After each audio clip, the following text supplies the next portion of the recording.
మాధవపెద్ది గారు సమాధానం చెప్పేశారు. అయినప్పటికీ కూడా సి ఇప్పుడు ప్రపంచవ్యాప్తంగా ఉన్నటువంటి దాదాపు ఆర్మీ ఎక్విప్డ్ ఉన్నటువంటి లేదా military equipped, air force equipped ఉన్నటువంటి అన్ని దేశాలను గమనించుకుంటే S-400 ప్లస్ ఎయిర్ డోమ్ ఈ రెండే ప్రపంచవ్యాప్తంగా చాలా సేఫెస్ట్ సెక్యూర్డ్ అంశాలు అనేటువంటి మాట వినిపిస్తూ ఉంది.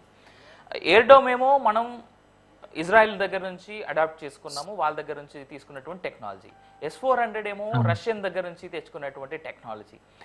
ఎలా చూసుకున్నా కానీ ఇప్పుడు రెండు రకాల టెక్నాలజీస్ బేస్ చేసుకుని మన ఎయిర్ డోమ్ అంటే మనకు ఉన్నటువంటి రక్షణ వ్యవస్థలో ఏ రకమైనటువంటి మిస్సైల్ కూడా భారత్ని చేరే సామర్థ్యం అయితే లేకుండా మనల్ని మనం కంప్లీట్గా ప్రొటెక్ట్ చేసుకున్నట్టేనా ఇకపై? ఒక విధంగా ఎస్ అండి. కానీ ఏంటంటే ఒక విషయం మనం గుర్తించాల్సింది ఏంటంటే no system is fail safe. ఏ సిస్టమ్ అయినా కూడా ఏది తీసుకున్నా కూడా మీరు Iron Dome is impregnable, Iron Dome దాటి రాలేరు అన్నారు. హమాస్ చూపించింది కదా దాటి.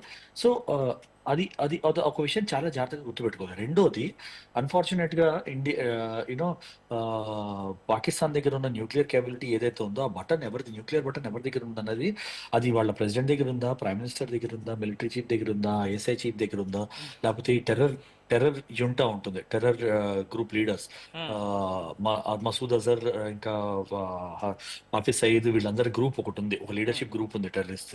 వీళ్ళందరూ కలిసి స్ట్రాటజైజ్ చేస్తుంటారు. మొన్న హమాస్ వాళ్ళు కూడా వచ్చి వాళ్ళని కలిసినట్టు ప్రూఫ్ దొరికింది, వీడియో వచ్చింది, వాళ్ళు కలిసి ప్లాన్ చేస్తుంటారు ఈ పహల్గామ్ అటాక్ అని. సో వీళ్ళందరి దగ్గర ఉందా, ఎవరి దగ్గర ఉంది కంట్రోల్ అనేది ఎవరికి తెలియదు. ఎందుకంటే డెమోక్రటిక్ గవర్నమెంట్ అనేది is completely powerless in Pakistan. So ఏంటంటే అలాంటి తరుణంలో న్యూక్లియర్ వెపన్ అనేది ఒక కోతి చేతిలో కొబ్బరికాయ పెట్టినట్టే.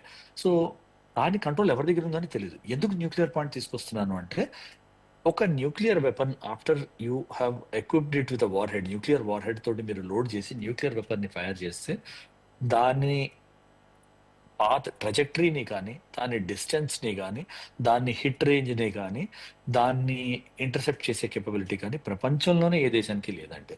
సో ఒకసారి న్యూక్లియర్ వెపన్ మిసైల్ లాంచ్ అయింది అంటే అది టార్గెట్ ఎక్స్ట్రీమ్ గా మనం లక్కీ ఉన్నాము, మన మిసైల్ ఇంటర్సెప్షన్ సిస్టమ్స్ ఏమైనా పట్టుకుని ఒకటి రెండు మిసైల్స్ ఏమైనా ఇంటర్సెప్ట్ చేసాయి, మన అదృష్టం చాలా బాగుంది అంటే ఇంటర్సెప్ట్ అవుతుంది. కానీ లేకపోతే there is no chance anywhere కి ఒకసారి న్యూక్లియర్ సిస్టమ్ లాంచ్ అయిందంటే ప్రపంచంలో ఏ దేశం దగ్గర కేపబిలిటీ లేదండి ఇప్పటికి యాజ్ ఆన్ టుడే. సో ఆ రిస్క్ అనేది ఎప్పటికీ మన నెత్తి మీద ఉంటుంది. సో ఇవన్నీ మనం సేఫ్ గార్డ్ చేసుకున్నాం. Immediate tactical and strategic targets అన్ని మనం ఈ డోన్స్ తోటి S-400 సిస్టమ్స్ తోటి చేసుకున్నాము.